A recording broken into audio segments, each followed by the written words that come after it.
There, I am John Oliver, host of Last Week Tonight. We are still on hiatus this week, and please know that wherever I am right now, I am badly sunburnt. Even if I've been inside the whole time, I'm still badly sunburnt. But we wanted to give a quick back-to-school video for the many students who are returning to school to prepare you for the upcoming academic year. And I will try, therefore, not to swear for the next few minutes. But frankly, after a year and a half of being on HBO, I honestly don't know if that is f***ing possible.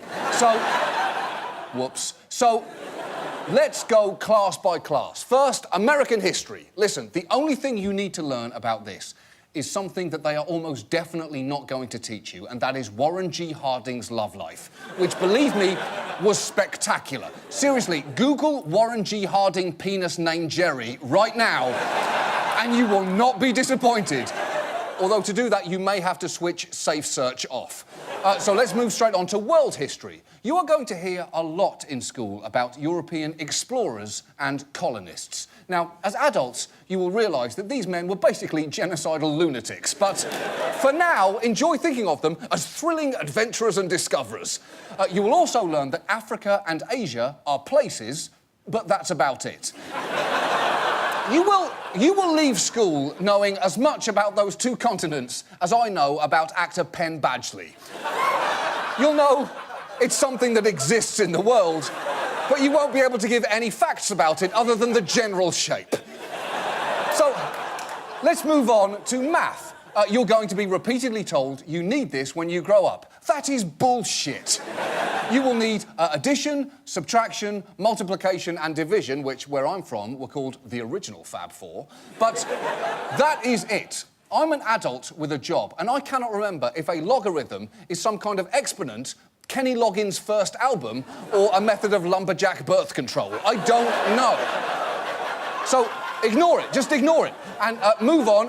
Biology. Let's talk about biology. You may have to dissect a frog this year, in which case, if you do, the most lasting lesson will be what frog embalming fluid smells like. You will never forget it. Seriously, you will forget your first kiss before that stench leaves your nostrils.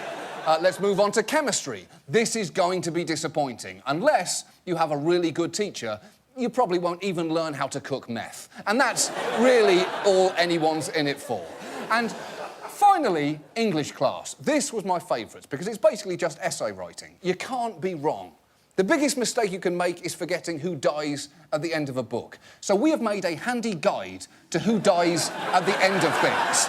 So this will help you. For example, at the end of Mice and Men, Lenny dies, also some rabbits, and a woman with rabbit-like qualities. At the end of Romeo and Juliet, both Romeo and Juliet die, but you actually don't feel that bad about it. In The Jungle by Upton Sinclair, lots of animals die, and so, in a way, does the American dream. In The Great Gatsby, Gatsby, George, and Tom's mistress all die, and the American dream does too. And at the end of Death of a Salesman, spoiler alert, the salesman dies, but in a plot twist, he was the American dream the whole time. You genuinely do not need to read any of those right now. In fact, you've basically just graduated your upcoming high school year, so enjoy your well-earned time off and join us September the 13th when Last Week Tonight returns on HBO. Goodbye.